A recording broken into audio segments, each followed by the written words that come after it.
لوٹے۔ یہ آیت سابقہ آیت سے ربط اس طرح سے رکھتی ہے کہ جب مسلمانوں نے یہ دیکھا کہ کافروں کے ہجوم ہمارے اوپر حملہ آور ہو رہے ہیں، تو اس وقت صحابہ اکرام نے فرمایا تھا کہ حسبنا اللہ نعم الوکیل، کہ اللہ تعالیٰ ہمارے لیے کافی ہے اور اللہ تعالیٰ بہت اچھے کارساز ہیں، کام بنانے والے اللہ پاک بہت اچھے ہیں۔ تو جب انہوں نے کام کو اللہ کے سپرد کر دیا اور یہ ذہن میں راسخ ہو گیا ان کے کہ شکست اور فتح یہ انسان کے اپنے اعمال نہیں ہے، یہ تو اللہ تبارک و تعالیٰ کی مرضی پر انحصار ہے، اللہ تعالیٰ جب چاہے آپ کو فتوحات دے دیں۔ تو انہوں نے بڑے لشکر کو دیکھ کر گھبرائے نہیں، بلکہ انہوں نے فوراً اللہ تعالیٰ کو ذکر کیا، اللہ تعالیٰ کو یاد کیا، حسبنا اللہ و نعم الوکیل کے جو ہے وہ کلمات ادا کیے، تو اللہ تعالیٰ نے فرمایا کہ پھر وہ اللہ کی طرف سے عظیم نعمت اور فضل کے ساتھ لوٹے۔ لم یمسسہ سوء، اور ان کو کوئی برائی نہ پہنچی، واتبعوا رضوان اللہ، اور پھر اللہ تعالیٰ کی رضا کی جو ہے وہ پیروی بھی کی، انہوں نے اللہ تعالیٰ کی رضا کی پیروی کی۔ واللہ ذو فضل عظیم، اور اللہ تعالیٰ بڑے ہی فضل والے ہیں اور بڑے ہی عظمت والے ہیں۔ انما ذالکم الشیطان یخوف اولیاءہ، انما بات یہ ہے، یہ کلمہ حصر ہے، بات یہ ہے ذالکم الشیطان، یہ جو شیطان جو ہے نا، یخوف اولیاءہ، وہ تمہیں ڈراتا ہے اپنے دوستوں سے، وہ تمہارے دل کے اندر خوف پیدا کرتا ہے اپنے دوستوں کا، شیاطین کا، کافروں کا، تمہارے مسلمانوں کے دلوں کے اندر خوف پیدا کرتا ہے۔ فلا تخافوہم، تو پھر تم مت ڈرنا ان سے، وخافونی، اور مجھ سے ڈرو، ان کنتم مؤمنین، اگر تم مومن ہو۔ سامنے والا لشکر زیادہ ہی کیوں نہ ہو، طاقتور کیوں نہ ہو، ہمیں یہی دھمکی دی جاتی ہے کہ اگر جو ہے تم لوگ زیادہ چوں چرا کرو گے تو 100 سال پرانی زندگی کے اندر تمہیں جو ہے نا امریکہ پھینک دے گا، پتھروں کی زندگی میں۔ اور ہمارے یہاں اتنے کمزور ایمان کے ہمارے حکمران ہیں، وہ ان کے نزدیک بچتے چلے جاتے ہیں۔ اللہ تعالیٰ فرماتے ہیں کہ یہ دراصل شیطان کی چال ہوتی ہے کہ وہ تمہیں صرف اپنے دوستوں سے ڈراتا ہی ہے، اگر ان کی کتنی بڑی کمک کیوں نہ ہو، اور اگر اللہ تعالیٰ کی مدد تمہارے ساتھ شامل حال ہوگی تو تمہارا کوئی کچھ بگاڑ نہیں سکتا۔ اور یہ تو مسلمانوں کی تاریخ آپ کے سامنے ہے، جب بھی مسلمانوں کی جہاد ہوا ہے کافروں کے خلاف، ہمیشہ تقریباً الا ماشاءاللہ کوئی ایک آدھا ایسا واقعہ ہو، ورنہ ہمیشہ مسلمان جو ہے وہ اقلیت میں ہی رہتے ہیں، لیکن پھر بھی اللہ تعالیٰ ان کو غالب کر دیتا ہے۔ وَلَا يَحْزُنْكَ الَّذِينَ يُسَارِعُونَ فِي الْكُفْرِ، فرمایا کہ وہ تجھے غمزدہ نہ کرے کہ جو لوگ کفر کے اندر جلدی کرتے ہیں، دوڑتے چلے جاتے ہیں، جو کفر کرنے میں دوڑتے چلے جاتے ہیں، کفر کرنے میں جلدی کرتے ہیں، اے نبی صلی اللہ علیہ وسلم آپ کو یہ بات غمگین نہ کر دے۔ انہم لن یضروا اللہ شیئا، کیونکہ وہ اللہ تعالیٰ کا کچھ بھی بگاڑ نہیں سکیں گے۔ دنیا کے اندر کتنی ہی جہاں مل جائے، کتنی ہی ان کو چودراہٹ مل جائے، دنیا کے اندر پوری دنیا ہی ان کے پاس آ جائے، لیکن وہ اللہ تعالیٰ کا کچھ بھی نہیں بگاڑ سکتے۔ یرید اللہ، اللہ تعالیٰ تو یہ چاہتا ہے، اللہ یجعل لہم حظا فی الآخرہ، کہ ان کو قیامت کے دن اس حال میں اٹھائے کہ ان کا قیامت کے بھلائیوں کے اندر سے کوئی بھی حصہ نہ ہو۔ مومن جب کوئی نیکی کرتا ہے تو اللہ تعالیٰ اس کو دنیا میں بھی صلہ دیتا ہے اور اس کو آخرت میں بھی صلہ دیتا ہے۔ ربنا آتنا فی الدنیا حسنہ وفی الآخرۃ حسنہ وقنا عذاب النار۔ یہ جو آیت ہم پڑھتے کہ اللہ دنیا میں بھی بھلائیاں دے، آخرت میں بھی بھلائیاں دے، یہ اسی بات کی تو دلیل ہے کہ یا اللہ ہمیں آخرت کے اندر رسوا مت کیجیے گا۔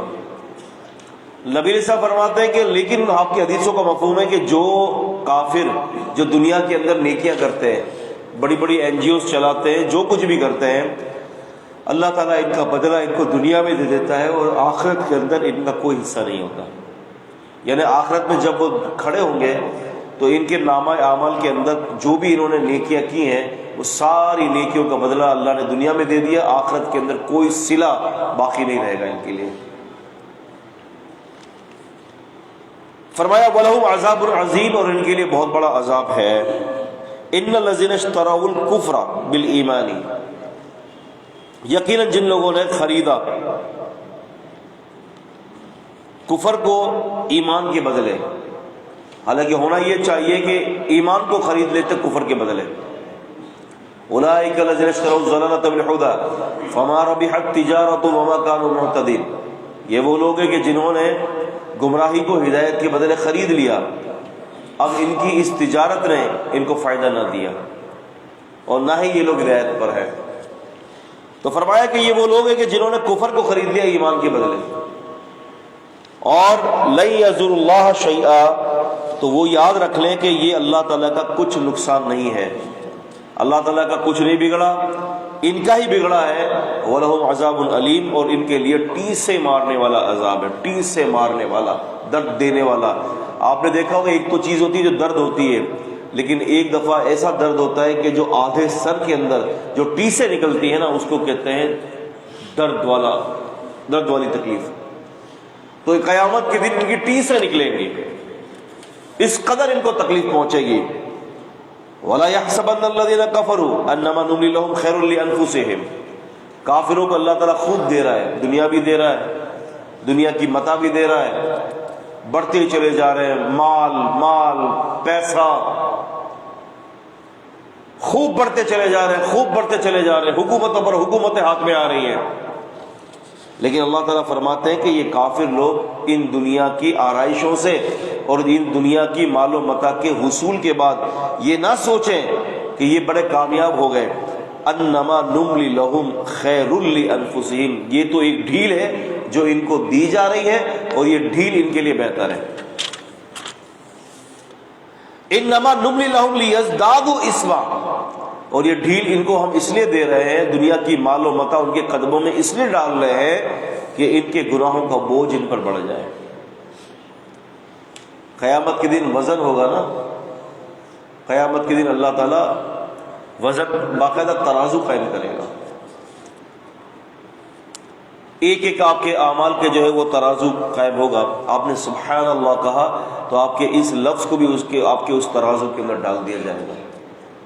اور آج ایک ایسا فرقہ بھی موجود ہے، یہ اب تو خیر بہت کم نظر آتا ہے، لیکن سابقہ جو صدیوں کے اندر ایک ایسا بھی فرقہ ہے کہ جو اللہ تبارک و تعالیٰ کے جو میزان ہے اس کا انکار کرتے ہیں۔ وہ یہ کہتے ہیں کہ کیسے سبحان اللہ کا وزن کیا ہوگا، کچھ بھی نہیں ہو سکتا۔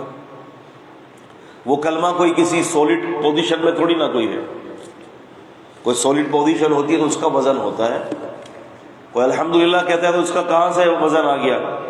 لیکن یہ بات آج ثابت ہو چکی ہے کہ جس چیز کی پوزیشن سولڈ نہ ہو، جو چیز نظر نہ آئے، اس کا بھی وزن ہے۔ اس کی مثال آپ دیکھ لیں، ٹائر میں ہوا ڈلواتے ہیں، باقاعدہ اس کا وزن ہوتا ہے، 30 پاؤنڈ 25 پاؤنڈ یہی ہوتا ہے نا۔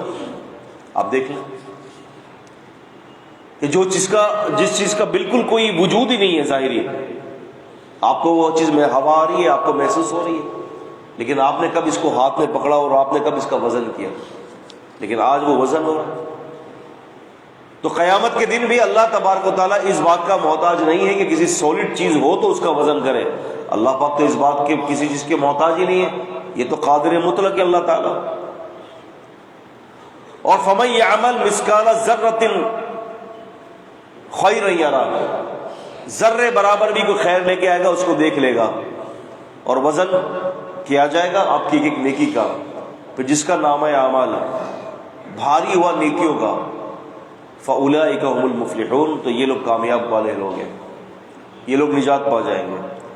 مستدرک حاکم کے اندر امام حاکم فرماتے ہیں کہ رسول اللہ صلی اللہ علیہ وسلم نے فرمایا کہ پچھلی کسی قوم میں ہوگا کوئی شخص، یا واللہ تعالی عالم کس قوم سے اس کا تعلق ہے، اس کو بلایا جائے گا اور اللہ تعالیٰ فرشتوں سے کہے گا کہ اس کے نامہ اعمال کو چیک کرو۔ تو فرشتے کہیں گے اللہ تعالیٰ اس کے 99 کے 99 دفاتر رجسٹر صرف گناہوں سے ہی لدے ہوئے ہیں، نیکی اس کے پاس کوئی نظر نہیں آ رہی۔ اللہ تعالیٰ کہیں گے اس کو دیکھو دوبارہ، دوبارہ دیکھا جائے گا، پھر فرشتے کہیں گے اے اللہ اس کے پاس تو کوئی نیکی ہی نہیں ہے۔ پھر اللہ تعالیٰ فرمائیں گے کہ پھر دیکھو، پھر ایک چھوٹی سے رکے پر، ایک چھوٹی سی پرچی پر ایک کلمہ ملے گا فرشتوں کو کہ اس میں لکھا ہوگا اشہد ان لا الہ الا اللہ۔ اللہ تعالیٰ کہے گا اس کے سارے گناہوں کو ایک پلڑے میں ڈال دو، اور یہ کلمہ توحید کی جو گواہی جو اس نے صدق دل سے دیا ہے اس کو ایک پلڑے میں ڈال دو۔ حدیث میں آتا ہے کہ ہوگا یہ کہ جب اس کے ایک پلڑے کے اندر جب ڈال دیا جائے گا سارے گناہوں کو اور کلمہ توحید کے وہ ایک پلڑے میں ڈال دیا جائے گا تو کلمہ توحید والا پلڑا جھک جائے گا اور اللہ تعالیٰ اس کے سارے گناہوں کو معاف فرما دیں گے۔ تو ایک تو یہاں سے فضیلت نکلتی ہے کہ کلمہ لا الہ الا اللہ کی فضیلت کیا ہے۔ سیدنا موسیٰ علیہ السلام نے فرمایا کہ علمنی بکلمات ادعوک بہن، اے اللہ تعالیٰ مجھے کچھ ایسے کلمات سکھا دے ادعوک بہن کہ جن کلمات کے ذریعے میں آپ کو خصوصی طور پر یاد کروں۔ اللہ تعالیٰ نے فرمایا موسیٰ لا الہ الا اللہ کا ورد کر لیا کرو۔ کہا کہ یا اللہ یہ تو ایک عام چیز ہے، یعنی یہ تو ایسی چیز ہے جو سب کرتے ہیں، مجھے کوئی خاص بتائے۔ فرمایا موسیٰ لا الہ الا اللہ کا ورد کر لیا کرو۔ کہا کہ یا اللہ کوئی خاص چیز بتائے۔ فرمایا موسیٰ لا الہ الا اللہ کا ورد کر لیا کرو، ساری زمین اور آسمان کو ایک پلڑے میں رکھ لو، ایک لا الہ الا اللہ کو ایک پلڑے میں رکھ دو تو وہ پلڑا جھک جائے گا۔ لیکن لا الہ الا اللہ کا مطلب کیا ہے؟ انہ من قال انہ یعلم لا الہ الا اللہ دخل الجنہ، جو بندہ اس بات کو جانتا ہو، یعلم اس بات کو جانتا ہو کہ اللہ کے سوا کوئی معبود نہیں ہے، تب وہ جنت میں جائے گا۔ صرف کہنے پر جنت کی خوشخبری نہیں ہے بلکہ یعلم کے ساتھ ہے کہ وہ اس بات کا علم رکھتا ہو، ادراک رکھتا ہو، کیونکہ الحدیث یفسر بعضہ بعضہا، ایک حدیث دوسری حدیث کی تفسیر کر دیتی ہے۔ تو صرف من قال لا الہ الا اللہ دخل الجنہ سے مراد جنت کا دخول نہیں ہے بلکہ انہ یعلم، وہ جانتا ہو کہ اللہ کے سوا کوئی معبود نہیں ہے، اس کا علم حاصل کرنا چاہیے۔ جو بندہ جتنی اللہ سے محبت کرتا ہے اتنی ہی وہ اللہ تعالیٰ کی توحید کا علم کو حاصل کرے گا۔ ایسے تھوڑی نہ کوئی ہے کہ آپ جو ہے لاکھوں کی تسبیحات پڑھ لیں لا الہ الا اللہ لا الہ الا اللہ، اور لا الہ الا اللہ کا مطلب ہی آپ کو نہیں پتہ۔ آپ مسجد کے اندر ہی بیٹھ کر، آپ یہ کراچی کے اندر اپنے جو ہے علاقہ ہے صدیق آباد، دیکھا ہوگا آپ نے، کراچی حلیم والی جو گلی ہے، حسین آباد کی پٹی میں آگے جائیں گے نا، ٹبا ہاٹ کے بالکل سامنے نوری مسجد ہے۔ اب آپ دیکھیں وہاں پر لاکھوں کے ختم ہوتے ہیں، لا الہ الا اللہ سبحانک لا الہ الا انت سبحانک انی کنت من الظالمین، آیت کریمہ کا۔ لیکن آپ دیکھیں کہ وہاں پر ایک تختی لگی ہوئی ہوتی ہے، اب کا مجھے نہیں پتا، میں آپ کو کافی عرصے کی بات بتا رہا ہوں، میں نے خود میں دیکھا تھا، تقریباً میں کوئی ہوں گا 12 یا 13 سال کا، تو وہاں پر ایک تختی لگی ہوئی تھی، آیت کریمہ کا ختم پڑا اور تختی پر سر لگا رکھا اور اس کے بعد اس کو چوما اور مسجد سے باہر نکلے۔ تو اب بتائیے کہ کیا اب ایسا آیت کریمہ کا ختم آپ کو بخشش کروائے گی کہ مسجد میں بیٹھے ہی توحید کا بھی ظاہری اقرار کر رہے ہو اور مسجد کے اندر بیٹھے ہی جو ہے وہ شرک کر کے ہوئے جا رہے ہو؟ اور ایک مسجد ہے آپ کی وہاں پر صفا مسجد، آپ نے دیکھی ہے صفا مسجد عزیز آباد کے اندر؟ یہ میں آپ کو اوکھائی میمن مسجد جو ہے یہ حسین آباد پر ہے، نوری مسجد صدیق آباد میں ہے ٹبا ہٹ کے ساتھ، اور ٹبا ہٹ کے پیچھے کا جو علاقہ ہے عزیز آباد ہے، اس عزیز آباد کے اندر صفا مسجد ہے۔ تو صفا مسجد جو ہے وہ آج سے تقریباً کوئی 45 سال یا 50 سال پہلے والد صاحب رحمۃ اللہ علیہ نے ذکر مجھے کیا تھا کہ صفا مسجد جو ہے ایک چھوٹی سی ایک کمرہ تھا مسجد کا، اور بالکل مسجد کے ساتھ جو ہے وہ قبر تھی۔ تو والد صاحب بتایا کرتے تھے کہ جب میں اس دور کے اندر نماز پڑھنے جایا کرتا تھا تو وہ ایک کسان کی مسجد تھی، وہ کسان کی قبر تھی، یعنی وہ کسان جو تھا وہ جو کھیتی، وہ پورا کھیتی باڑی کا علاقہ تھا، تو کھیتی باڑی کرتا تھا تو وہ مر گیا تو اس کو ادھر ہی دفن کر دیا مسجد کے پاس ہی۔ تو وہاں پر جو ہے وہ کچھ عرصے تک تو وہ قبر رہی، پھر قبر کے اندر کسی نے پھول پھینک دیا، پھر والد صاحب کہنے لگے کہ پھر کچھ عرصے کے بعد 6-8 مہینے نکلے تو کسی نے چادر ڈال دی، پھر کسی نے چادر ڈالنے کے بعد ایک چھپڑا لگا دیا اوپر، چھپڑا لگانے کے بعد جو ہے وہ بڑھتے بڑھتے ترقی کرتے کرتے کرتے کرتے کرتے آج وہ قبر جو ہے وہ کسان کی تھی، ایک معمولی سا کسان، پتہ نہیں نمازی بھی تھا کہ نہیں تھا، آج وہ سید احمد شاہ بخاری ہو گیا ہے۔ اور قبر اتنی وسیع کر دی ہے اور اتنی وہاں پر شرک ہے اور اتنا ہجوم ہوتا ہے کہ آپ دیکھیں، آپ دیکھتے رہ جائیں گے۔ میرے والد صاحب کہا کرتے تھے کہ کاش کہ مجھے پتا ہوتا کہ بعد میں شرک کا اڈا بن جائے تو میں خود ہی اپنے ہاتھ سے اس قبر کو برابر کر دیتا۔ تو یہ سارے عالم کیا ہے؟ کلمہ لا الہ الا اللہ۔ اسی مسجد کے اندر صبح مسجد میں بھی آیت کریمہ کا ختم ہوتا ہے، آپ دیکھیں جا کر۔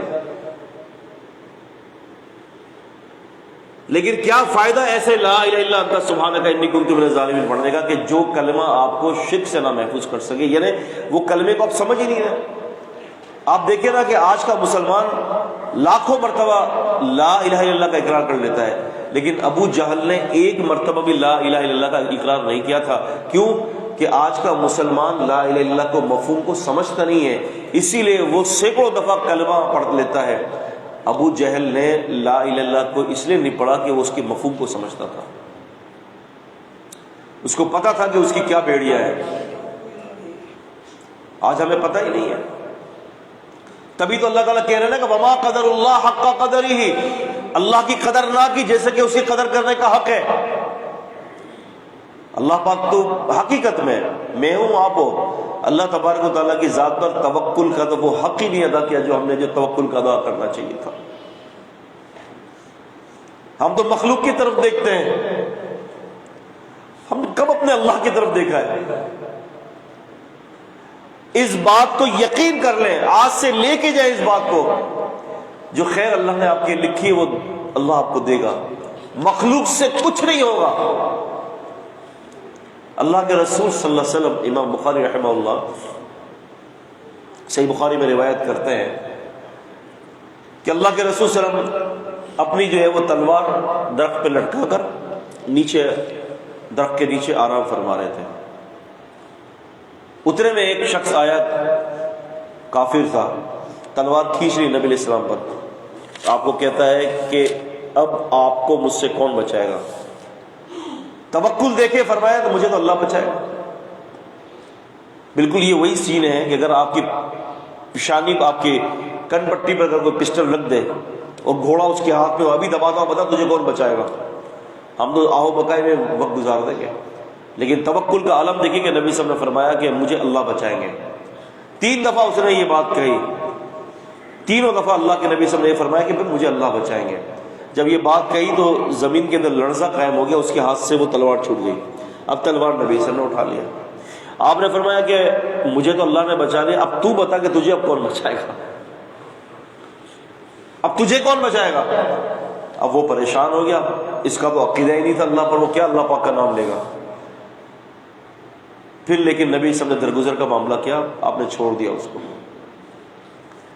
چلا گیا۔ واپس آتا ہے اور کہتا ہے کہ اللہ کے رسول صلی اللہ علیہ وسلم کلمہ پڑھا دیجئے، جس رب پر آپ توکل کرتے ہیں اس رب کو مجھے بھی بنوا دیجئے۔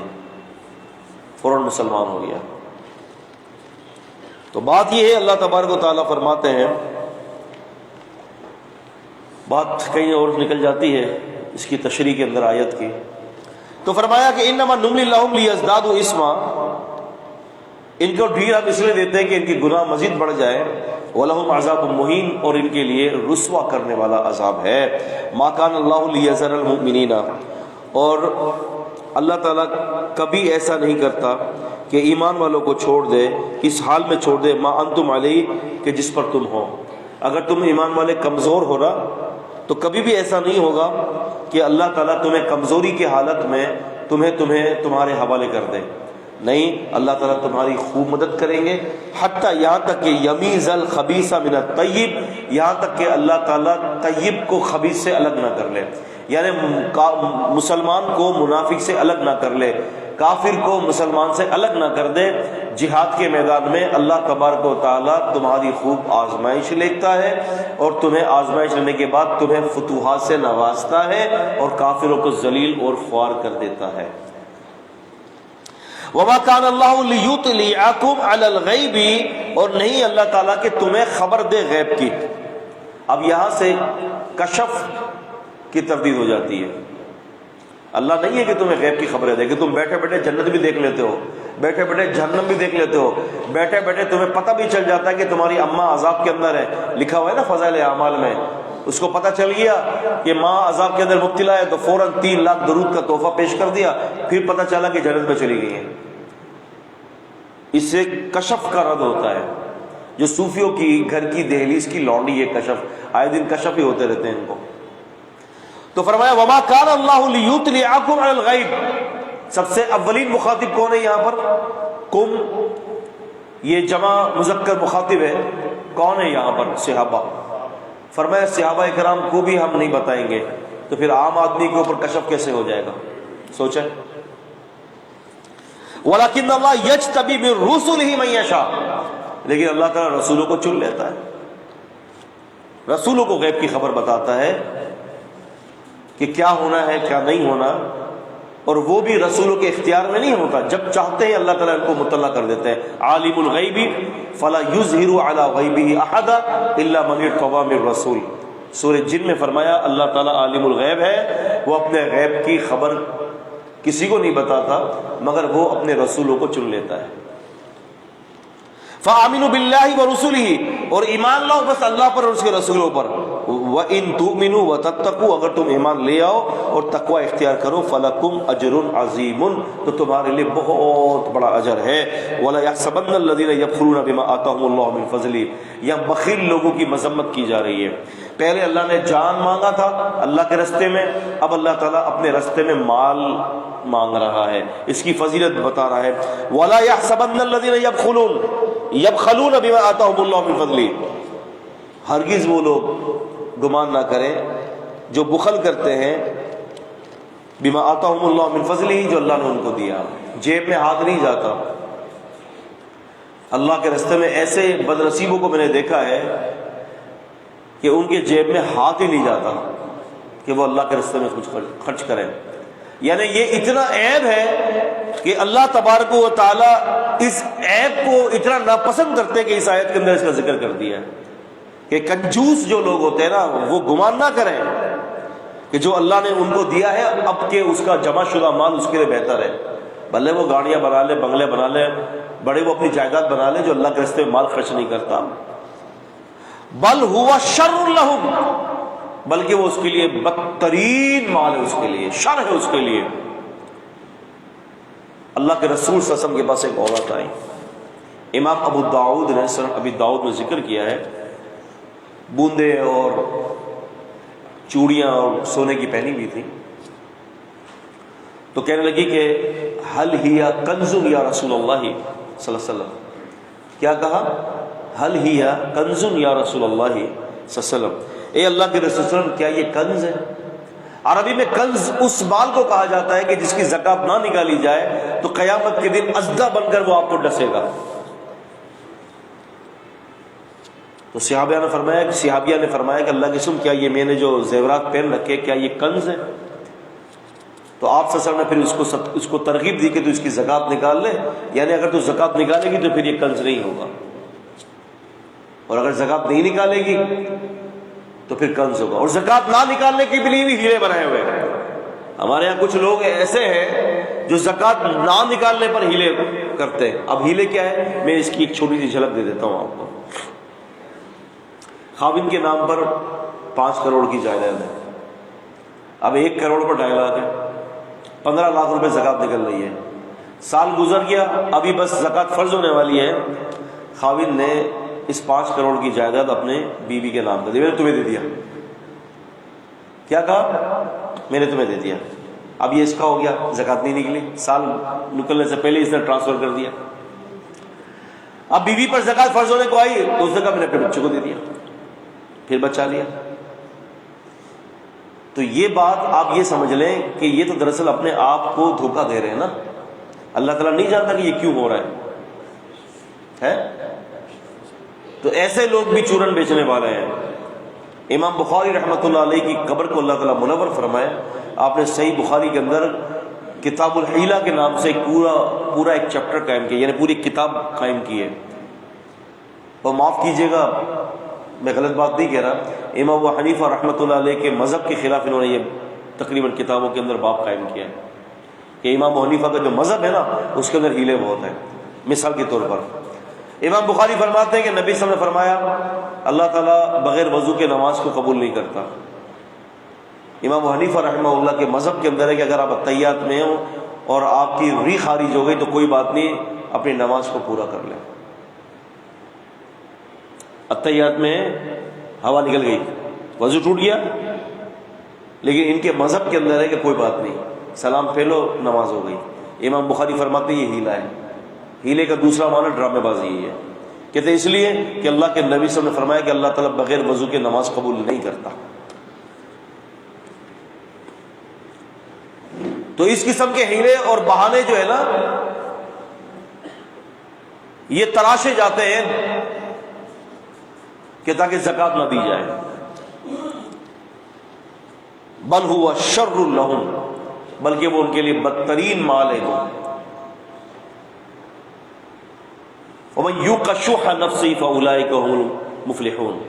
وَمَن يُوقَ شُحَّ نَفْسِهِ، جو کوئی اپنے نفس کی بخیلی سے بچ گیا وہ کامیاب ہے۔ ایک جنگ کے موقع پر ضرورت پڑی تھی نبی کریم صلی اللہ علیہ وسلم کو، ابو بکر رضی اللہ عنہ پورا مال لے آئے، عمر رضی اللہ عنہ گھر کا آدھا مال لے آئے۔ آپ صلی اللہ علیہ وسلم نے عمر رضی سے پوچھا کہ ہاں عمر کیا لائے ہو، یہ نہیں پوچھا کتنا لائے ہو، کیونکہ ابو بکر کے گھر کا اگر مال کم تھا تو عمر رضی کے گھر میں مال زیادہ تھا، ان کا آدھا بھی اگر دیکھا جائے تو کوانٹٹی کے اعتبار سے ابو بکر رضی کے مال سے زیادہ تھا، لیکن آپ کی بات تو حکمت سے بھری بات ہوتی ہے۔ آپ نے یہ نہیں پوچھا کہ کتنا لایا، فرمایا کیا لایا، کہا کہ آدھا مال لے آیا۔ کیا فرمایا؟ آدھا مال لے آیا۔ ابو بکر نے فرمایا اللہ کی قسم سارا ہی گھر اٹھا کر لے آیا۔ فرمایا گھر پر کچھ نہیں چھوڑا، کہا کہ نہیں، اللہ اور اس کے رسول کا نام چھوڑ کر آیا ہوں۔ یہ ہوتی ہے دل کی فراخی، یہ ہوتی ہے دل کی فراخی۔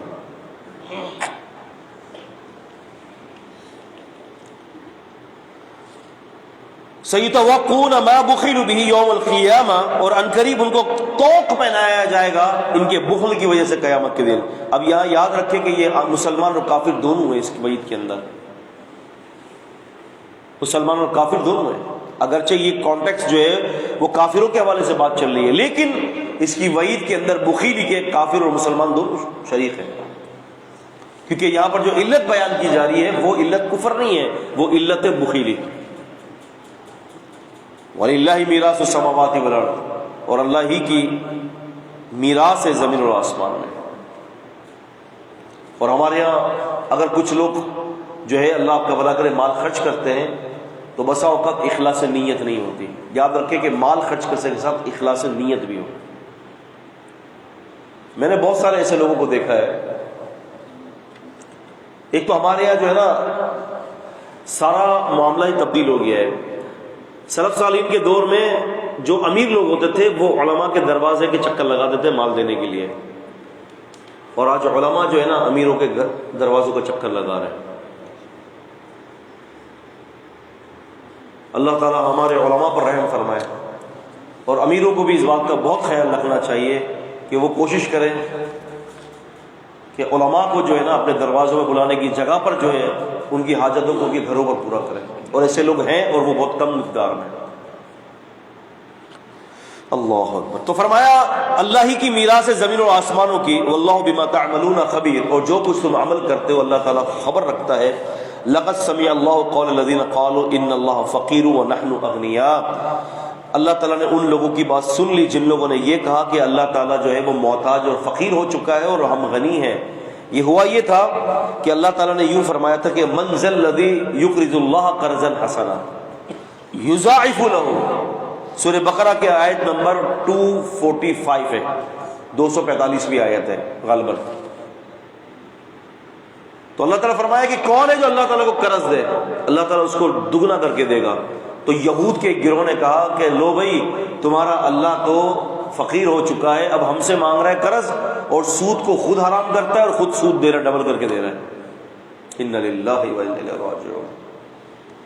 تو فرمایا کہ اللہ نے سن لی ان لوگوں کی بات جنہوں نے کہا اللہ تعالیٰ فقیر ہو چکا ہے نعوذ باللہ اور ہم غنی ہیں۔ سَنَكْتُبُ مَا قَالُوا، ان قریب ہم لکھیں گے، اللہ تعالیٰ فرماتے ہیں ان قریب ہم لکھیں گے، یا اللہ تعالیٰ کے لکھنے سے مراد یہ کہ اللہ تعالیٰ لکھوائے گا فرشتوں سے۔ یاد رکھیے گا کرامن کاتبین یعلمون ما یفعلون، کرامن کاتبین جانتے ہیں جو کچھ تم عمل کرتے ہو۔ اذ یتلقى المتلقیان عن الیمین وعن الشمال قعید ما یلفظ من قول الا لدیہ رقیب عتید۔ فرمایا دو لکھنے والے لکھتے ہیں، چاہے دائیں ہوں اور بائیں ہوں، کوئی بات تمہاری ایسی نہیں ہوتی کہ جس کو وہ نہ لکھیں، ہر بات کو لکھ لیتے ہیں۔ تو فرمایا سنکتبو کا معنی کیا ہوگا، بنے گا ہم لکھیں گے، یعنی ہم لکھوا دیں گے، ہم فرشتوں سے لکھوائیں گے۔ ما قالوا، جو انہوں نے کہا، وقتلهم الانبیاء بغیر حق، یہ تو اتنا، یہ جو جرم کر رہے ہیں، ان سے جو انہوں نے جو جرم اس سے پہلے جو کیے تھے نا، نبیوں کو قتل کیے تھے، نبیوں کی شان میں گستاخی کی تھی، اب ان کے لیے کوئی بعید بات نہیں ہے کہ یہ اللہ کی شان میں بھی گستاخی کریں۔ اس سے یہ پتہ چلتا ہے کہ بندہ جو ہے نا، جب اللہ اور سے رسول کی کوئی بات نہیں مانتا نا، تو پھر قریب ہے کہ وہ بڑی بات کو بھی نہ مانے۔ جب ایک حدیث کا بندہ انکار کر دیتا ہے تو پھر ممکن ہوتا ہے کہ ایک وقت آئے گا کہ پوری حدیث کا انکار کر دے، بتدریج چلتا ہے بندہ انکار کے اندر بھی۔ وَنَقُولُ ذُوقُوا عَذَابَ الْحَرِيقِ، اور ہم کہیں گے کہ چکھو جلا دینے والے آگ کے عذاب کا مزہ۔ ذَلِكَ بِمَا قَدَّمَتْ أَيْدِيكُمْ، یہ اس لیے ہے کہ جو تمہارے ہاتھوں نے آگے بھیجا ہے۔ وَأَنَّ اللَّهَ لَيْسَ بِظَلَّامٍ لِلْعَبِيدِ، اور اللہ تعالیٰ اپنے بندوں پر ظالم نہیں ہے۔ الَّذِينَ، جنہوں نے، قالوا کہا، ان اللہ، یقین اللہ تعالیٰ نے، عہد لیا، الینا، ہماری طرف، اللہ یہ کہ نہ، نؤمنا، ہم ایمان لائے، لرسول، کسی رسول پر بھی، حتی، یہاں تک کہ، یاتینا، وہ لائے ہمارے لیے، بقربان، یعنی وہ ہمارے پاس ایسی قربانی لائے، تأکلہ النار، تأکلہ کھالے ہو اس قربانی کو، النار آگ۔ ہوتا یہ تھا پچھلے زمانوں میں کہ اگر کسی کے درمیان اختلاف ہو جاتا نا کہ بھائی یہ ٹھیک ہے کہ میں ٹھیک ہوں، تو وہ لوگ اپنی اپنی قربانیاں جو ہے نا قربان گاہ میں لے آتے، آسمان سے آگ آتی اور جس کی قربانی جلا دیتی تو سمجھ لو کہ وہ حق پر ہے، اس کی قربانی قبول کی گئی ہے۔ آدم علیہ السلام کے جو دو بیٹوں کا جو ذکر ہے، وَاتْلُوا عَلَيْهِمْ نَبَأَ ابْنِ آدَمَ بِالْحَقِّ، وہ بھی یہی تھا کہ آدم علیہ السلام کے ایک بیٹے کی قربانی قبول ہوئی، یعنی آسمان سے آ گئی، ایک بیٹے کی، آبیل کی قربانی قبول ہو گئی اور قابیل کی قربانی جو ہے وہ قبول نہیں ہوئی۔ تو وہ یہ کہہ رہے ہیں کہ اگر آپ حق پر ہیں تو پھر اللہ تعالیٰ آسمان سے آگ بھیجے، قربانی قبول ہو جائے گی، پتہ چل جائے گا کون حق پر ہے۔ تو فرمایا قُلْ قَدْ جَاءَكُمْ رُسُلٌ مِّن قَبْلِ بِالْبَيِّنَاتِ، اے نبی صاحب فرما دیجئے تم قربانی کی بات کر رہے ہو، مجھ سے پہلے جو ہے جو رسول واضح دلائل لے کر آئے، وَبِالَّذِي قُلْتُمْ فَلِمَا قَتَلْتُمُوهُمْ إِن كُنتُمْ صَادِقِينَ، اور تم نے جو ہے وہ ان کو قتل کر دیا تھا، اگر تم سچے ہو تو بتاؤ کیوں تم نے ایسا کیا، ان کو قتل کیوں کیا تم نے؟ فَإِن كَذَّبُوكَ، پھر اگر وہ تجھے جھٹلاتے، فَقَدْ كُذِّبَ رُسُلٌ مِّن قَبْلِكَ، اور تحقیق جھٹلایا گیا رسولوں کو آپ سے پہلے، جاءوا بالبینات، وہ آپ کے پاس واضح دلائل لے کر آئے، والزبر، روشن کتاب لے کر، بالبینات، واضح دلائل لے کر آئے، زبر کہتے ہیں صحیفوں کو، صحیفر لے کر آئے، والکتاب المنیر، اور واضح روشن کتاب لے کر آئے، کل نفس ذائقۃ الموت، ہر نفس کو موت کا مزہ چکھنا ہے، وَإِنَّمَا تُوَفَّوْنَ أُجُورَكُمْ يَوْمَ الْقِيَامَةِ، اور تمہیں جو ہے وہ پورا پورا ملے گا تمہارے اجر کا بدلہ، تمہارے اعمال کا بدلہ جو تم نے کیا ہے۔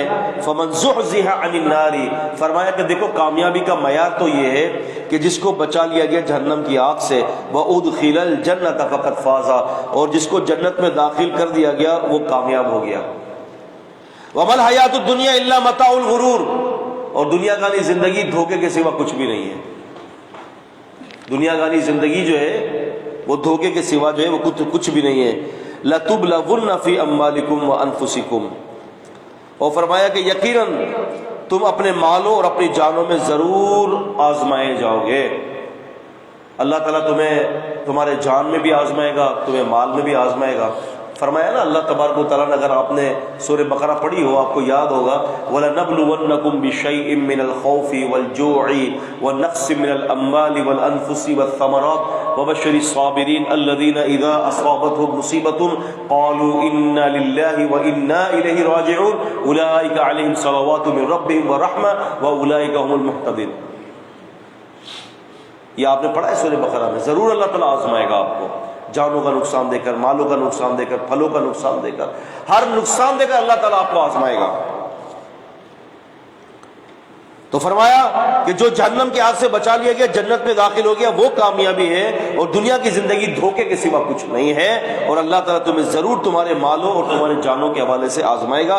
وَلَتَسْمَعُنَّ مِنَ الَّذِينَ أُوتُوا الْكِتَابَ مِنْ قَبْلِكُمْ وَمِنَ الَّذِينَ أَشْرَكُوا أَذًى كَثِيرًا، اور ضرور تم سنو گے اہل کتاب سے اور جو تم سے پہلے تھے جنہوں نے شرک کیا، ایسی کڑوی کسیلی باتیں تم سنو گے کہ جس سے تمہارے دل پھٹ جائیں گے. کڑوی کسیلی باتیں وہ تمہارے خلاف کریں گے، تمہارے خلاف پروپیگنڈا کریں گے، تمہارے خلاف ایسی ایسی باتیں کریں گے جس سے تمہارا دل ٹوٹ جائے گا. فرمایا وَإِن تَصْبِرُوا، اگر تم صبر کرو، وَتَتَّقُوا، اور تم ڈرو، فَإِنَّ ذَلِكَ مِنْ عَزْمِ الْأُمُورِ، تو یہ بہت بڑا کام ہے. یہ بہت بڑی صبر کرنا بہت بڑا کام ہے. یہ آسان نہیں ہے صبر کرنا. کوئی آپ کو جو ہے وہ تانا کشی کر رہا ہے، کوئی آپ کے خلاف بول رہا ہے اور آپ صبر کر رہے ہیں، تو یہ کوئی معمولی بات نہیں ہے. وَإِذْ أَخَذَ اللَّهُ مِيثَاقَ الَّذِينَ أُوتُوا الْكِتَابَ لَتُبَيِّنَنَّهُ لِلنَّاسِ وَلَا تَكْتُمُونَهُ، اور جب ہم نے، اللہ فرماتے ہیں، اور جب اللہ تعالیٰ نے ان لوگوں سے پکا وعدہ لیا جنہیں کتاب دی گئی کہ تم ہر صورت میں لوگوں کو صاف صاف لَتُبَيِّنَنَّهُ، تم لوگوں کو صاف صاف بتاؤ گے، وَلَا تَكْتُمُونَهُ، اور تم اپنی کتاب میں سے کچھ نہیں چھپاؤ گے. صاف صاف بتاؤ لوگوں کو جو تم نے کیا کیا ہے، صاف صاف بتاؤ. جو تم نے چھپایا ہے صاف صاف بتاؤ. جو لوگ غلط فتویٰ دیتے ہیں اور جو چھپاتے ہیں نا حق کو، تو ان کے لیے یہ ہے کہ ایک اپنی توبہ کریں، ایک اصلاح کریں، اور جو چھپایا گیا ہے ان لوگوں کے سامنے ظاہر کر دیں کہ ہم نے کیا چھپایا ہے. رسول اللہ صلی اللہ علیہ وسلم فرماتے ہیں، یہ حدیث ترمذی شریف کی ہے اور حدیث کا نمبر ہے 2649. نبی صاحب فرماتے ہیں کہ من سئل بالعلم، کہ جس سے علم کے بارے میں کچھ پوچھا گیا، ثم کتمہ، اور پھر اس نے اس علم کو چھپا لیا، نبی صاحب فرماتے ہیں کہ قیامت کے دن الجم یوم القیامہ، قیامت کے دن اس کو آگ کی لگام پہنائی جائے گی. کون ہے؟ جو علم کو چھپاتا ہے. تو فرمایا فَنَبَذُوهُ وَرَاءَ ظُهُورِهِمْ. آج آپ دیکھیں اس وقت بھی عیسائی حضرات کتنا ہی چھپائے، لیکن آج بھی آپ دیکھ لیں کہ رسول اللہ صلی اللہ علیہ وسلم کی بشارتیں آج بھی موجودہ بائبل کے اندر موجود ہے. علامہ قرافی رحمۃ اللہ علیہ نے کتاب لکھی الأجوبة الفاخرة. اس کتاب کے اندر نبی علیہ السلام کی 55 پیشن گوئیوں کا ذکر کیا انہوں نے. کتنی؟ 55 بشارتوں کا. اسی طرح سے ابن تیمیہ کی کتاب ہے الجواب الصحیح لمن بدل دین المسیح کے نام سے، اس میں انہوں نے تقریباً لگ بھگ جو ہے وہ 18 پیشن گوئیوں کا ذکر کیا ہے. اور اسی طرح سے انہی کے شاگرد علامہ ابن القیم نے کتاب لکھی ہے ہدایت الحیرہ، اس کے اندر انہوں نے کم و بیش جو ہے 22 پیشن گوئیوں کا ذکر فرمایا. اور علامہ کرانوی رحمہ اللہ نے اظہار حق کے اندر 25 کے قریب پیشن گوئیوں کا ذکر کیا ہے. آج بھی بائبل کے اندر موجود ہے. تو فرمایا فَنَبَذُوهُ وَرَاءَ ظُهُورِهِمْ وَاشْتَرَوْا بِهِ ثَمَنًا قَلِيلًا. تو انہوں نے کیا کیا کہ اس کو پیٹ پیچھے پھینک دیا. اب اسی بات سے ہمارے ہاں جوہلا نے یہ استدلال کیا کہ جب قرآن بندہ جو ہے وہ بیٹھ کے پڑھ رہا ہوتا ہے تو اس کے آگے کوئی بندہ پیٹ کر کے نہ بیٹھے، پیٹ پیٹ ہو رہی ہے. یہیں سے لیا ہے انہوں نے. اور بھائی یہاں سے یہ مراد نہیں ہے کہ پیٹ ہو رہی ہے تمہاری. اب بھی تو ہم قبلے کی طرف بیٹھ کے امام صاحب اللہ تعالیٰ کی طرف بھی تو پیٹ کر رہے ہیں، اب کیا کریں گے جی؟ تو بات یہ ہے بھائی کہ ہمارا، اچھا عربوں کا اور اجمیوں کا ایک بڑا مسئلہ ہے. اجمی ادب میں پورے ہو گئے اور عرب جو ہے وہ ادب سے زیادہ عمل کرنے کی کوشش کرتے ہیں. حالانکہ دونوں ہونا چاہیے، ادب بھی ہونا چاہیے، عمل بھی ہونا چاہیے. ہم صرف ادب ہی ادب میں رہ گئے، عمل کے اندر نصیر ہوئے. جبکہ دیکھا جائے تو سب سے بڑی بے ادبی قرآن اور حدیث کی یہ ہے کہ جب دلائل آ جائیں، اللہ اور اس رسول کی بات آ جائے، تو بندہ اللہ اور اس رسول کی بات کو نہ مانے بلکہ اس کی تردید کر دے.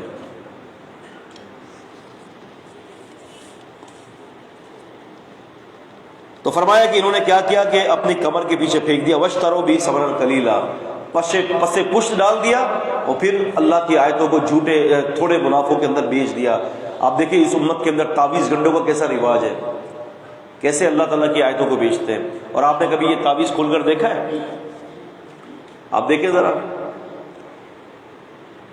یہ ہندوستان کے ایک ایڈوکیٹ فیضی ایک مبلغ ہیں جو آتے ہیں، ایڈوکیٹ فیض. انہوں نے کہا کہ میں حیدرآباد دکن کے اندر جب وہاں گیا، ایک مسلمان کی راشن کی دکان پر اتنا بڑا تعویذ لٹکایا ہوا تھا. میں نے کہا اس کو کھول دیکھ اس کے اندر کیا ہے. کھولا تو لکھا ہوا تھا یا فرعون یا قارون یا حامان. کہاں جائیں گے بتائیے؟ آصف بھائی کہاں؟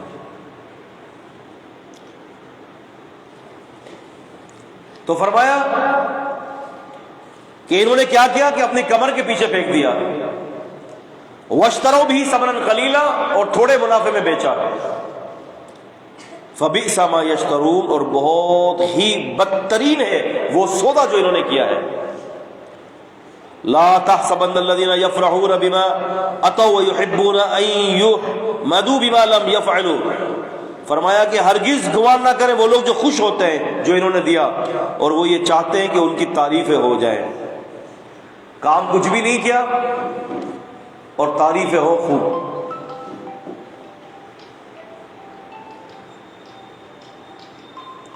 آپ سمجھ رہے کہ کام کچھ بھی نہیں کیا اور تعریفیں خوب ہوں ان کی.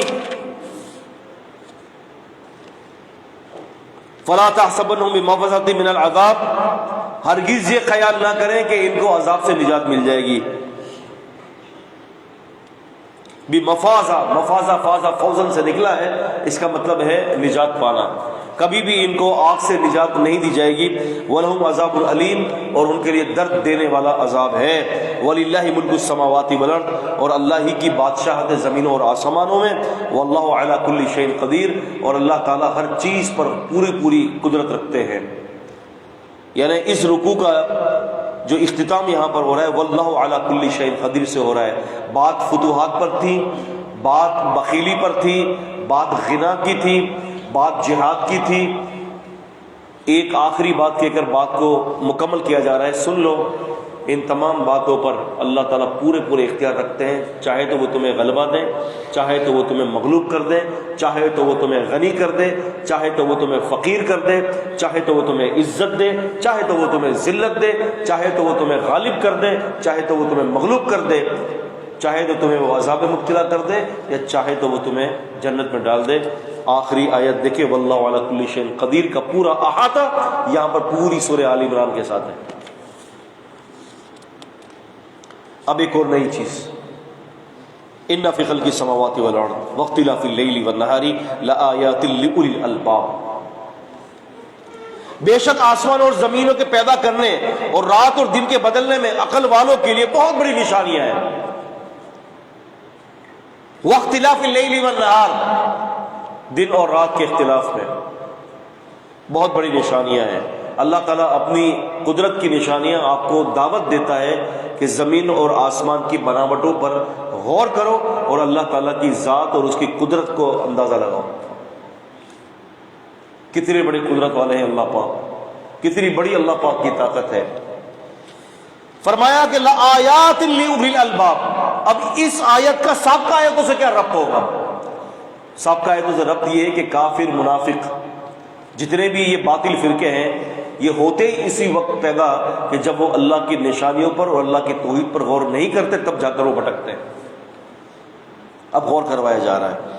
الذین یذکرون اللہ قیاما، وہ جو اللہ تعالیٰ کو ذکر کرتے ہیں، اللہ کو یاد کرتے ہیں کھڑے کھڑے. وقعودا، بیٹھے بیٹھے. وعلی جنوبہم، اپنے پہلو کے بل. انسان کی تین ہی کیفیات ہیں نا، یا تو وہ کھڑا ہوگا، یا وہ بیٹھا ہوگا، یا لیٹا ہوگا. چوتھی تو کوئی کیفیت نہیں ہے. ایک دفعہ رسول اللہ صلی اللہ علیہ وسلم کے سامنے جبریل امین تشریف لائے. امام ابو یعلا رحمۃ اللہ علیہ نے مسند ابی یعلا کے اندر ذکر کیا کہ جبریل امین تشریف لائے اور کہا کہ یا اے اللہ کے رسول، ان معاویہ، کہ یہ جو معاویہ بن معاویہ جو ہیں اللہ کے رسول، ان کا انتقال ہو گیا ہے. معاویہ بن ابی سفیان نہیں رضی اللہ تعالیٰ عنہ، یہ دوسرے صحابی ہیں. فرمایا کہ اے اللہ کے رسول، اللہ تعالیٰ نے مجھے بھی اتارا ہے اور میرے ساتھ 70,000 فرشتوں کو بھی اتارا ہے کہ ہم معاویہ کی نماز جنازہ پڑھیں۔ فوراً نبی علیہ السلام نے فرمایا کہ اے جبریل، اس کا عمل کیا تھا؟ تو جبریل امین نے فرمایا کہ یہ جو معاویہ تھے نا، یہ سورہ اخلاص پڑھا کرتے تھے، قائما قاعدا ماشیا راکبا، چلتے پھرتے بیٹھتے اٹھتے جو ہے یہ سورہ اخلاص پڑھا کرتے تھے۔ اب اندازہ کریں کہ جس کے بارے میں یہ آتا ہے کہ جب کسی میت پر 40 مواحدین نماز جنازہ کے لیے کھڑے ہو جائیں تو اللہ رب العزت والجلال جو ہے میت کی مغفرت فرما دیتا ہے، الا شفعهم اللہ فیہ، 40 مواحدین۔ اور یہاں پر صحابہ کرام بھی ہیں اور خود نبی علیہ السلام فرماتے ہیں کہ یہ قبریں جو ہوتی ہیں یہ اندھیری ہوتی ہیں، یُنَوِّرُ اللَّهُ تبارک و تعالی بِالصَّلَاةِ عَلَيْهِمْ، اللہ تعالیٰ میری دعا سے ان اندھیری قبروں کو روشنی میں تبدیل کر دیتا ہے۔ تو یہاں تو اللہ کے رسول خود بھی موجود ہیں، جبریل امین بھی ہے، 70,000 فرشتے بھی ہیں، صحابہ بھی ہیں۔ عمل کیا تھا؟ الذین یذکرون اللہ قیاما وقعودا وعلی جنوبہم یتفکرون فی خلق السماوات والارض، چلتے پھرتے بیٹھتے اٹھتے اللہ کو یاد کرتے تھے۔ نبی علیہ السلام نے صحابی کو وصیت کرتے ہوئے فرمایا تھا کہ لا یزال لسانک رطبا من ذکر اللہ، کہ تمہاری زبان ہمیشہ اللہ کے ذکر سے تر رہے، ہمیشہ اللہ کے ذکر کرتے رہو ہمیشہ۔ اور ان ذکر پر ایسی ایسی فضیلتیں اللہ تعالیٰ عطا کر دیتے ہیں کہ انسان کی سوچ بھی نہیں جاتی۔ آپ نے فرمایا رسول صلی اللہ علیہ وسلم نے من قال سبحان اللہ وبحمدہ فی یوم، جس نے سبحان اللہ وبحمدہ پڑھا ایک دن میں 100 مرہ، 100 مرتبہ، حطت عنہ خطایاہ، اس کے سارے گناہوں کو معاف کر دیا جاتا ہے، ولو کان مثل زبد البحر، اگر وہ گناہ اس کے سمندر کے جھاگ کے برابر ہی کیوں نہ ہوں گے۔ رسول فرماتے ہیں من صلی صلاۃ الفجر ثم قعد، جس نے فجر کی نماز پڑھی جماعت کے ساتھ، نماز پڑھی ثم قعد، پھر اسی مقام پر بیٹھ گیا، یذکر اللہ تعالی، اور وہیں پر بیٹھ کر اللہ تعالیٰ کا ذکر کرتا رہا، حتی تطلع الشمس، یہاں تک کہ سورج طلوع ہو گیا، ثم صلی رکعتین، پھر اس کے بعد اٹھے اور 2 رکعت ادا کرے، کان لہ کاجری حجتی وعمرتی تامۃ تامۃ تامۃ، جو ایسا عمل کرے گا 2 رکعت پڑھے گا وہیں پر بیٹھے بیٹھے، تو فرمایا اس کو اللہ تعالیٰ مکمل حج اور عمرے کا ثواب دے دیں گے۔ آپ نے فرمایا مکمل مکمل مکمل، یہ ذکر کی فضیلت ہے۔ صحابی سے فرمایا کہ کیا میں تمہیں کنوز من کنوز الجنہ، جنت کے خزانوں میں سے خزانے کی خبر نہ دوں؟ قال بلا یا رسول اللہ، کہا کہ کیوں نہیں؟ آپ نے فرمایا لا حول ولا قوت الا باللہ پڑھا کر یہ اللہ کے خزانوں میں سے خزانہ ہے۔ تو یہ سارے فضیلتیں ہیں، بہت ساری فضیلتیں ذکر و اذکار کی۔ فرمایا وَيَتَفَكَّرُونَ فِي خَلْقِ السَّمَاوَاتِ وَالْأَرْضِ، زمین اور آسمان کی پیدائش میں تفکر اور تدبر کرتے ہیں، اللہ کی ذات پر نہیں کرتے۔ اللہ تعالیٰ کی ذات میری اور آپ کی سمجھ میں نہیں آنے والی۔ ربنا ما خلقت هذا باطلا، اور کہتے ہیں اللہ تعالیٰ یہ جتنی بھی چیزیں آپ نے پیدا کی ہے نا کوئی بھی بیکار نہیں ہے۔ مچھر آپ کو کاٹتا تو ہے لیکن مچھر کی خوبیاں کیا ہوں گی آپ اس کا ذرا اندازہ لگا لیں۔ مکھیاں آپ کو بنادی تو ہے آپ کے کانوں میں، لیکن مکھیوں کی خوبیاں کیا ہیں؟ ایک دفعہ اخبار میں آیا تھا، کئی سال پہلے کی بات ہے، کہ چائنا نے کسی اپنے شہر کے اندر سے مکھیاں ختم کر دی تھی، وہاں بدبو پھوٹ پڑی تھی، پھر دوبارہ مکھیاں منگوائی اور وہاں پر چھوڑی ہیں۔ تو کوئی بھی چیز بیکار نہیں ہے۔ کینسر کا ایک ایسا مسئلہ ہے کہ جس کے لیے یہ سانپ جو ہے نا اپنا خول اتارتا ہے، کچھ سالوں کے اندر سانپ جو ہوتا ہے نا کھول اتارتا ہے، اس خول کی بھوسی بنا کر اس کو گرینڈر کر کے جو ہے وہ کسی زخم پر لگانے کے کام آتا ہے۔ کوئی چیز بھی اللہ تعالیٰ نے بیکار پیدا نہیں کی، کوئی نہ کوئی مجرب جو ہے وہ فارمولہ جو ہے وہ انسان کو جو ہے وہ فائدہ دے جاتا ہے۔ سبحانک فقینا عذاب النار، اے اللہ پاک ہے اب ہمیں جہنم کی آگ سے بچا لیں۔ ربنا انک من تدخل النار فقد اخزیتہ، اور جس نے بھی آپ کی نشانیوں کا انکار کر دیا اور وہ اگر جہنم میں چلا گیا تو اے اللہ جس کو آپ نے جہنم میں پھینک دیا وہ رسوا ہو گیا۔ وما للظالمین من انصار، اور ظالمین کا کوئی مددگار نہیں ہے۔ ایسا نہیں ہوگا کہ قیامت کے دن ظالموں کا کوئی مددگار ہوگا۔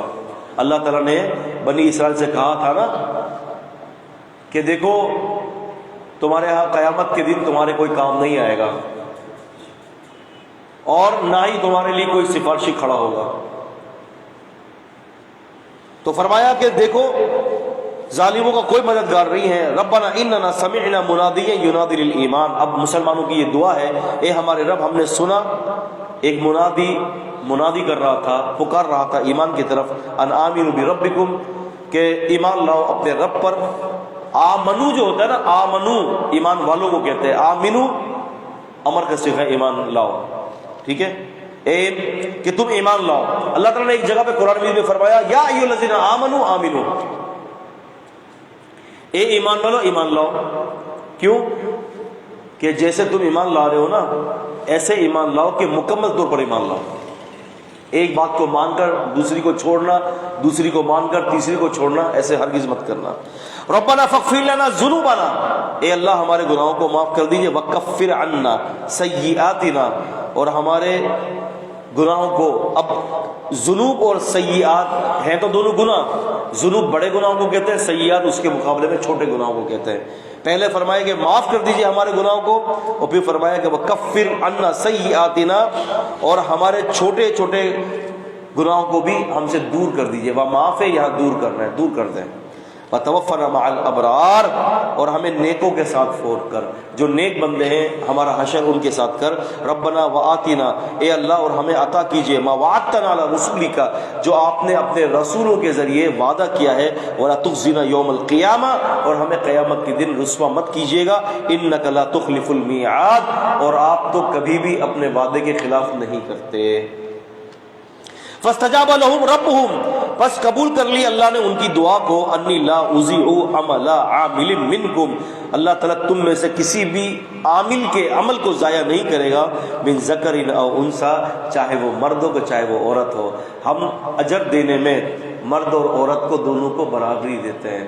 آپ دیکھیں نا اسلام کی نشانیوں میں سے ایک نشانی، کتنی خوبصورت نشانی ہے کہ اگر ایک بندہ سبحان اللہ پڑھتا ہے، ایک آدمی سبحان اللہ و بحمدہ 100 مرتبہ پڑھتا ہے، تو حطت عنہ خطایا، اس کے سارے گناہوں کو معاف کر دیا جاتا ہے اگرچہ سمندر کے برابر ہو. تو اگر کیا عورت پڑھے گی تو کیا عورت کو بھی وہی ملے گا؟ عورت کو بھی وہی ملے گا. ایسا نہ تھوڑی کوئی ہے. اب جویریہ رضی اللہ تعالی عنہ بیٹھ کر ذکر کر رہی تھی فجر کی نماز کے بعد. آپ نے دیکھا، آپ نے فرمایا کہ ایسا کلمہ بتاؤں میں تمہیں کہ جتنے تم محنت کر رہی ہو نا اس محنت سے زیادہ اجر لے جاؤ گی، اور اس میں محنت بھی کم ہے. کہ اللہ کی قسم بتائیے. فرمایا سبحان اللہ و بحمدہ عدد خلقہ زینۃ عرشہ رضا نفسہ و مداد کلماتہ. 3 دفعہ پڑھ لیں، اتنی محنت کر رہی ہے، یہ 3 دفعہ پڑھنے میں اس سے محنت سے بھی زیادہ اجر لے جائے گی. اتنی محنت کر رہی ہے. اب یہ تو نہیں کہا نا کہ بھئی یہ عمل ہے اس کا اجر مردوں کو زیادہ ہوگا عورت کو کم ہوگا، نہیں. فرمایا کہ جو بھی تم میں سے عمل کرے، چاہے وہ مرد ہو کہ چاہے وہ عورت ہو، بعضکم من بعض، آپ تمہارا بعض سے، یعنی تم ایک دوسرے سے ہو، سب کو ایسا ہی اجر ملے گا جیسے اس کی نیت ہوگی اور جو ہم نے اجر رکھا ہے.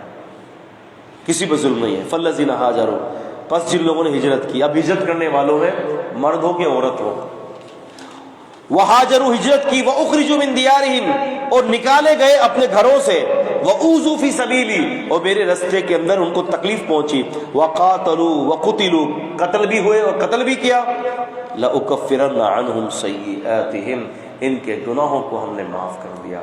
اب یہاں پر مرد ہو کہ عورت ہو سب کے گناہ معاف کر دیے. جنہوں نے ڈبل ہجرت کی، حبشہ سے بھی ہجرت کی اور پھر اس کے بعد مکے سے بھی ہجرت کی، دگنے اجر لے گئے. اب وہ چاہے ہجرت کرنے والے مرد ہو کہ عورت ہو، سب کو یکساں جو ہے وہ اجر ہے.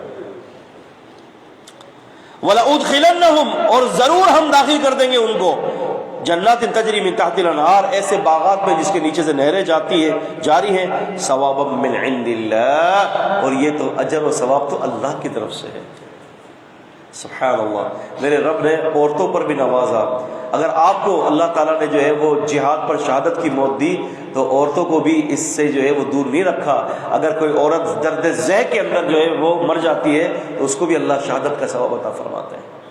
کسی بھی معاملے میں عورت پیچھے نہیں ہے. عورتوں نے کہا تھا کہ اللہ کے رسول ہم تو کمزور ہیں, صنف نازک ہیں, ہم تو جہاد نہیں کر سکتے, تو پھر ہم جہاد کا اجر کیسے لے جائیں؟ آپ نے فرمایا کہ تمہارا جہاد تمہارے حج میں رکھ دیا ہے, اللہ نے تمہارا جہاد تمہارے حج میں رکھ دیا ہے.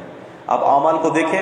ایک دفعہ ایک صحابی آئے, انہوں نے کہا کہ اللہ کے رسول میرے احسان کا حقدار سب سے زیادہ کون ہے؟ آپ نے فرمایا تمہاری امی. قال ثم ائی قال ام. فرمایا اس کے بعد آپ نے فرمایا تمہاری ماں. پھر کہنے لگے اس کے بعد آپ نے فرمایا تمہاری ماں. کہنے لگے پھر اس کے بعد آپ نے فرمایا تمہارے والد. پہلا نمبر, دوسرا نمبر, تیسرا نمبر. ماں کو حمل ٹھہرتا ہے, ٹھیک ہے, 9 مہینے تک تکلیف برداشت کرتی ہے, تو پہلا درجہ ماں کا, ابھی باپ کا کام شروع نہیں ہوا. ماں وضع حمل کرتی ہے, دوبارہ دوسرا درجہ بھی ماں کا, کیونکہ وضع حمل باپ نہیں کرتا. وَلِلْوَالِدَاتُ يُرْضِعْنَ حَوْلَيْنِ كَامِلَيْنِ لِمَنْ أَرَادَ أَنْ يُتِمَّ الرَّضَعَ. ماں 2 سال تک دودھ پلاتی ہے, پھر تیسرا درجہ ماں کا. ماں نے دودھ پلانا بند کر دیا, اب بچہ چلنے لگ گیا, اب ڈیوٹی باپ کی شروع ہو گئی. چوتھے نمبر پہ کہا اب تیرے باپ ہے. کیا بات ہے شریعت کی. اب دیکھیں تو صحیح. تو فرمایا ثواب من عند اللہ, یہ ثواب اللہ کی طرف سے ہے. واللہ عنده حسن الثواب, اور اللہ کے نزدیک بہت اچھے اچھے ثواب ہیں. اتنے پیارے پیارے اللہ نے تمہارے لیے ثواب رکھے ہیں کہ تمہاری سوچ بھی نہیں جاتی, ایسی تمہاری آنکھوں کی ٹھنڈکیں رکھی ہیں.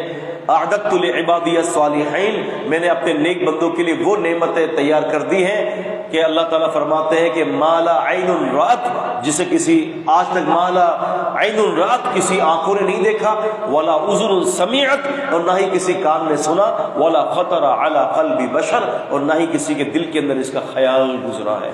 ہم نے اتنی نعمتیں بنائی ہیں اپنے نیک بندوں کے لیے. فرمایا لا یغرنک تقلب الذین کفروا فی البلاد, آپ کو ان کافروں کا شہروں میں چلنا پھرنا دھڑلنے سے دھوکے میں نہ ڈال دے.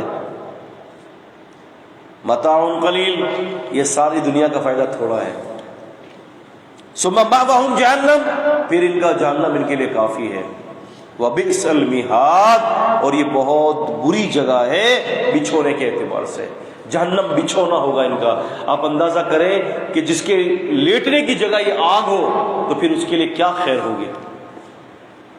آگ کے انگارے نکل رہے ہوں گے. اللہ کے نبی صلی اللہ علیہ وسلم کی حدیث میں آتا ہے کہ یہ دنیا کی آگ اتنی سخت ترین آگ ہے, یہ آخرت کی آگ اتنی سخت ترین آگ ہے جہنم کی آگ, کہ اگر جہنمی لوگوں کو جہنم سے نکال کر دنیا کی آگ کے اندر ٹرانسفر کر دیا جائے تو نبی صلی اللہ علیہ وسلم فرماتے ہیں کہ دنیا کی آگ میں آتے ہی وہ گہری نیند سو جائیں گے. آپ اندازہ کریں. لیکن الذین تقوا ربہم, ہاں لیکن وہ لوگ جو متقی ہیں, جو اپنے رب سے ڈرتے ہیں, ان کے لیے ایسے باغات ہیں جس کے نیچے سے نہریں جا رہی ہیں, ہمیشہ رہیں گے اس میں. اب متقین کا ذکر آیا. قرآن مجید کا ایک اسلوب آپ دیکھیں گے, آپ جب بھی پڑھیں گے, جہاں جنت کا تذکرہ آئے گا تو وہاں جہنم کا تذکرہ لازمی آئے گا, جہاں جہنم کا تذکرہ ہوگا وہاں جنت کا تذکرہ لازمی آئے گا. اس لیے الایمان بین الرجا والخوف, ایمان جو ہے وہ خوف اور امید کے درمیان ہے. اب فوراً جہنم کے بعد جنت کا تذکرہ کر دیا تاکہ مسلمان اپنے دل چھوٹے نہ کر لیں, اور فرمایا کہ خالدین فیہا, اور وہ اس جنت میں ہمیشہ ہمیشہ رہیں گے. نزولا من عند اللہ, یہ ساری مہمان نوازی اللہ کی طرف سے ہوگی. سورہ حامی سجدہ میں فرمایا نزولا من غفور الرحیم, یہ ساری مہمان نوازی غفور رحیم کریں گے. یا فرمایا نزولا من عند اللہ, یہ ساری مہمان نوازی اللہ کی طرف سے ہوگی.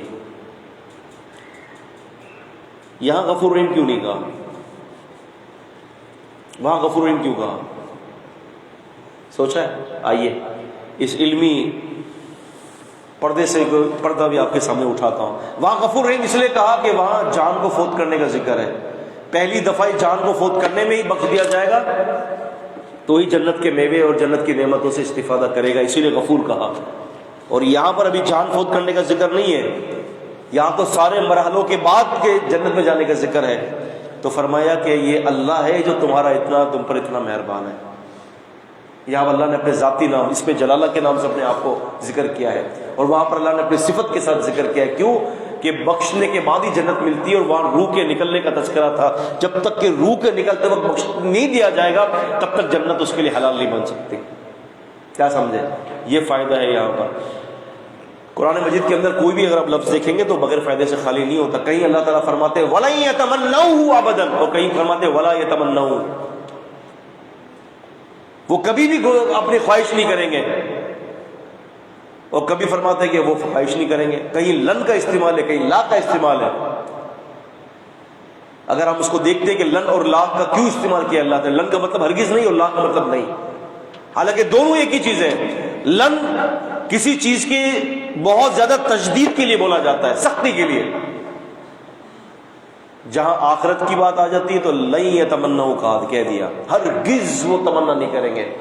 اور جہاں دنیا کی زندگی کی بات آ جاتی ہے تو وہ ولا یتمنوا کہا جاتا ہے، کیونکہ دنیا کی زندگی سے زیادہ اہم آخرت کی زندگی ہے. اسی لیے لفظ لا سے زیادہ اہم لن ہے، اس کے اندر زیادہ قوت ہے، اسی لیے وہاں پر لن کا ذکر فرمایا ہے. تو کوئی بھی قرآن مجید کی آیت کا کوئی بھی لفظ کسی بھی معنی اور خوبصورت مطالب سے خالی نہیں ہے. وما عند اللہ خیر للابرار، اور اللہ تبارک و تعالیٰ کے پاس تو نیک لوگوں کے لیے بہت بہتر ہے. وَإِنَّ مِنْ أَهْلِ الْكِتَابِ، اور یقیناً اہل کتاب میں سے لَمَن يُؤْمِنُ بِاللَّهِ، جو ایمان لائے اللہ تبارک و تعالیٰ پر، وَمَا أُنزِلَ إِلَيْكُمْ، اور جو تمہاری طرف اتارا گیا، وَمَا أُنزِلَ إِلَيْهِمْ، جو ان کی طرف اتارا گیا، خاشعین للہ، اور وہ اللہ کے سامنے بڑے عاجز ہوتے ہیں، عاجزی کرتے ہیں.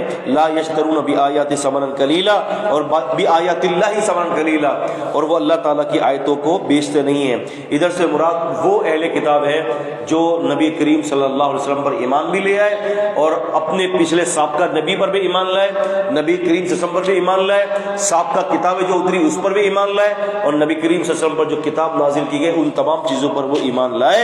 اور فرمایا اولئک لہم اجرہم عند ربہم، ان کا اجر ان کے رب کے پاس ہے. ان اللہ سریع الحساب، اور اللہ تعالیٰ بہت جلد حساب لینے والے ہیں. یا ایھا الذین آمنوا، سورہ آل عمران کی الحمدللہ آج آخری آیت ہے.